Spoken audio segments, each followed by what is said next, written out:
先整好咗之後呢，就因為要出街，咁同埋呢，我都出咗去差唔多3個鐘噶啦。咁因為咧呢3個鐘呢，冇理由就咁擺喺度發酵嘅，咁我呢，就延遲去發酵，就將佢放咗入去雪櫃啦。咁記住包翻保鮮紙，封實佢，唔好俾佢抽乾水分。咁跟住而家呢，我拎翻出嚟就做第2次發酵。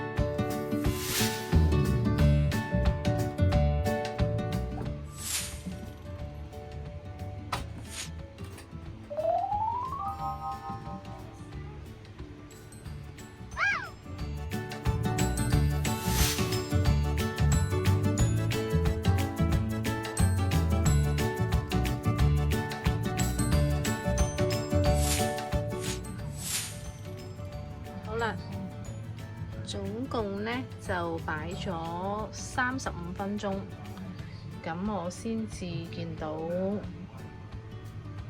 正常發酵咗1倍大啦。咁呢個效果我覺得 OK 嘅呢一個。